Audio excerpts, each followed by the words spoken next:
नमस्कार।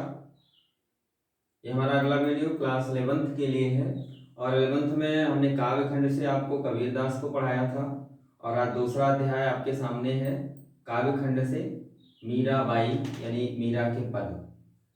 तो इस अध्याय में सबसे पहले आ जाइए हम मीरा जी के बारे में जानते हैं, उनके जीवन वृत्त के बारे में जानते हैं, उनका जीवन किस तरीके से बीता, कैसे जन्म हुआ, कहाँ पर जन्म हुआ और किन किन परिस्थितियों से गुजरा, कैसे वो भगवान श्री कृष्ण की भक्त बनी। तो मीरा जी के बारे में आइए हम जानते हैं, उनका जीवन परिचय जानते हैं। मीरा जी का जन्म 19 नवंबर सन 1498 यानी 1498, 19 नवंबर 1498 यानी 1498 ईस्वी में हुआ था, बुधवार के दिन। ये प्रमाणिक जानकारी हमें मीरा ग्रंथावली से मिली है। मीरा ग्रंथावली एक पुस्तक है शेखावत सिंह की। उस पुस्तक से जो है नवीन जानकारी कि मीरा जन्म पर पुनर्विचार जो अध्याय है उनका, उससे कुछ नवीन जानकारियां आज मिली हैं और इससे पहले भी मैं उस पुस्तक को पढ़ चुका था। उससे जो नवीन जानकारी मुझे मिली है उस जानकारी के अनुसार हम आपको जो है मीरा के जीवन वृत्त के बारे में बताने जा रहे हैं। दूसरी बात, इनका जन्म स्थान जो था वो जोधपुर बजौली नामक ग्राम में हुआ था। अक्सर प्रमाण क्या मिलता है कि मारवाड़ रियासत के कुड़की नामक ग्राम में हुआ था। तो आपको ये बताते चले कि वास्तविक जो जन्म हुआ था वो मीरा जी का जोधपुर बजौली नामक ग्राम में हुआ था। मारवाड़ रियासत का जो कुड़की ग्राम था, कुड़की सहित 12 गांव जन्म के समय, जब मीरा जी का जन्म हुआ उसके 2 वर्ष बाद जब इनकी माता जी की मृत्यु हो गई तो इनके जो पिताजी थे रतन सिंह यानी मेड़ता चित्तौड़गढ़ दूदा नरेश के चौथे पुत्र थे और इन्होंने ये रियासत कुड़की रियासत बनवाई थी और कुड़की रियासत में ही इनका बाल्यकाल बीता। इस कारण से काफी विद्वान जो है, अनेक विद्वान इनका जन्म जो है कुड़की नामक ग्राम में मानते हैं, जबकि कुड़की सहित 12 गांव इनको उपहार में नेग में मिले थे।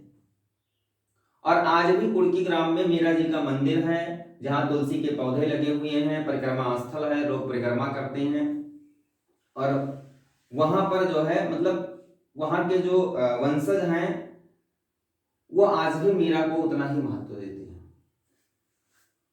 मीरा जी का जन्म जो है ये सही प्रमाणिक जानकारी है जोधपुर बजौली नामक ग्राम, लेकिन कुछ विद्वान जो है मारवाड़ रियासत के कुड़की नामक ग्राम में मानते हैं। इनके पिताजी का क्या नाम था? रतन सिंह नाम था, जो कि मेड़ता चित्तौड़गढ़ दूदा नरेश के चौथे पुत्र थे। दूदा नरेश के 5 पुत्र थे। इन 5 पुत्रों में चौथे पुत्र की पुत्री थी कौन? मीरा जी। इनकी माता का नाम टाकड़ी कसुम्ब कंवर था, ठीक है, जो कि मीरा जी के जन्म के 2 वर्ष उपरांत ही इनकी मृत्यु हो गई और इनका पालन पोषण इनके दादा दूदा जी के द्वारा, दूदा राव नाम था इनका, उनके द्वारा इनका पालन पोषण हुआ। विवाह इनका मीरा जी का हुआ कुंवर भोजराज, जो कि राणा सांगा के पुत्र थे, मेवाड़ उदयपुर। ये छोटी सी प्रमाणिक जानकारी मैं आपको देने का प्रयास कर रहा हूं। मृत्यु इनकी 1546 ईस्वी में हुई और कहां पर हुई? द्वारिका में यानी वृंदावन में हुई, श्री कृष्ण मंदिर में।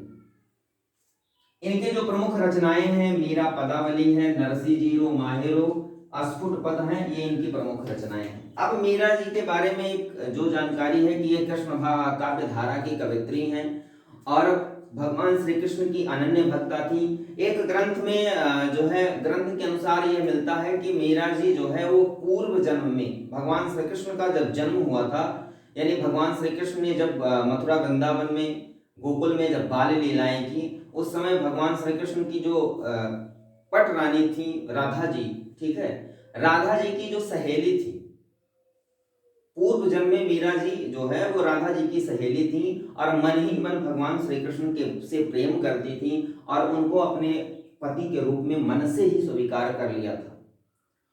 और जब भगवान श्री कृष्ण कंस वध करने के लिए जो है वो गोकुल से वृंदावन चले गए और जब वृंदावन गए तो यहाँ जब गोपियों में जो है विरह वेदना हुई, उसी वेदना में राधा की जो प्रिय सखी थी उन्होंने अपने प्राण त्याग दिए और उनकी यह इच्छा अधूरी रह गई और पूर्व जन्म में फिर इन्होंने मीरा का जन्म लिया और मीरा का जन्म लिया, वहीं से भगवान श्री कृष्ण को अपने आराध्य के रूप में, पति के रूप में मानती रही। एक तथ्य ये है। दूसरा तथ्य ये है कि जब मीरा बाल्यकाल में, बचपन में बहुत छोटी थी, बाल्यावस्था में थी, तो बाल्यावस्था का हट आप जानते हैं कि बाल्यावस्था में जब बालक बाल्यकाल में होता है, यानी शैशवावस्था से ऊपर होता है, तो उसके हट होते हैं, उसके मन में अनेक वस्तुओं के जानने की जो है तीव्र इच्छा होती है।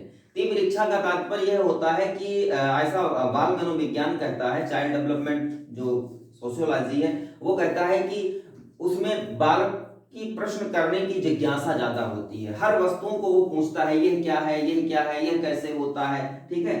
तो एक बार जो है मीरा जी के यहाँ, मतलब उनके गांव में, उनकी रियासत में विवाह था, और विवाह था तो विवाह में बारात आई। ये प्रमाणिक मान्यता है जो मैं आपको बता रहा हूं। और बारात जब आई तो बारात में जो है दूल्हा जो है आया, तो जब उस दूल्हे को देखा मीरा जी ने, बाल्यावस्था थी, तो जा करके अपनी माँ से पूछा कि माँ जी ये तो दूल्हा आया है, मेरा दूल्हा कौन सा है।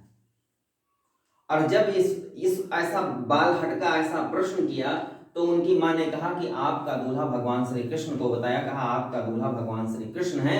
और होता है कि बाल्य काल में जो चीजें बच्चों को बताई जाती हैं वो मन कर जाती हैं, मन में, अंतःकरण में घर कर जाती हैं, और वहीं से भगवान श्री कृष्ण को वो अपना आराध्य मानने लगी। और जैसे जैसे उनका जो है उनकी अवस्था बढ़ती गई, वैसे वैसे वो भगवान श्री कृष्ण की उस अगाध भक्ति में जो है सराबोर होती गई, उस अगाध भक्ति में लीन होती गई। विवाह के योग्य होने पर उनका विवाह जो है कुंवर भोजराज से हुआ, जो कि राणा सांगा के पुत्र थे, मेवाड़ उदयपुर के। और विवाह के कुछ वर्ष उपरांत ही भोजराज की मृत्यु हो गई। और मृत्यु होने के बाद में मीरा जी को उनके पति के साथ, उस समय सती प्रथा का जो है वो था, कि सती प्रथा का मतलब होता था कि यदि किसी स्त्री का पति आकस्मिक या किसी कारण से उसकी मृत्यु हो जाती थी तो पत्नी को भी उसकी चिता में जिंदा जला दिया जाता था। सती प्रथा इसी को कहते हैं। इस सती प्रथा में जो है मीरा को भी जो है जबरदस्ती किया गया सती करने के लिए, लेकिन मीरा ने जो है इसका बहिष्कार किया। और जिस समय उनके पति का यानी कुंवर भोजराज का अंतिम संस्कार हुआ, उस समय वो अनुपस्थित रही। और वहीं से उन्होंने भगवान श्री कृष्ण की भक्ति की ओर जो है उन्मुख हो गई। और अनेक प्रयास किए गए उनको जो है, क्योंकि जो रियासत थी, जिस राज घराने की वो वधू थी, उस राज घराने की तौहीन हो रही थी, उस राज घराने की रियासत की जो श्रेष्ठता थी, जो कुल की मर्यादा थी, वो भंग हो रही थी। क्योंकि मीरा जी संतों के साथ बैठ करके भजन गाती थी, बावरी हो गई थी। इसलिए जो है राणा सांगा ने उनको मारने के लिए विष का प्याला भेजा, लेकिन फिर भी उनकी मृत्यु नहीं हुई। वो भगवान श्री कृष्ण की भक्ति में इतने तल्लीन थी, भगवान श्री कृष्ण से इतना प्रेम करती थी कि वो विष का प्याला भी बेकार हो गया। ऐसे अनेक प्रयास किए गए, लेकिन जब ऐसी समस्या आई मीरा पर, तो उन्होंने जो है रियासत को यानी उस राज्य को त्याग दिया और मथुरा वृंदावन चली आई। और वहां भगवान श्री कृष्ण की भक्ति में फिर से तल्लीन हो गई और भक्ति के पद गाने लगी, भक्ति के पद लिखने लगी, जो कि पद आपके पाठ्य पुस्तक में संकलित है। तो यह मीरा का जीवन वृत्त है। और 1546 ईस्वी के साथ द्वारिका के कृष्ण मंदिर में इन्होंने अपने जीवन का परित्याग किया। इस संसार सागर से विदा लेकर के भगवान श्री कृष्ण की उस अनन्य भक्ति में तल्लीन हो गई, यानी मोक्ष को प्राप्त कर ली। और आज भी भक्त जो है श्री कृष्ण की भक्ति काव्य धारा में, जिस प्रकार हम सूरदास जी को सर्वोपरि मानते हैं, सूरदास जी को सर्वोपरि मानते हैं, उस तरह महिला कवित्री में मीरा जी का नाम आज भी अमर है इस दुनिया में।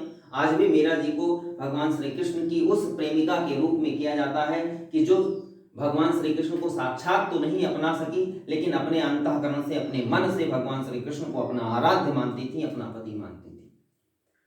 अब इनके जो प्रमुख पद हैं, कुछ अस्फुट पद इन्होंने लिखा। एक ग्रंथ इनका है मीरा पदावली, एक ग्रंथ है जिसको हम लोग अक्सर एक नाम से जानते हैं कि नरसी जी का मायरा।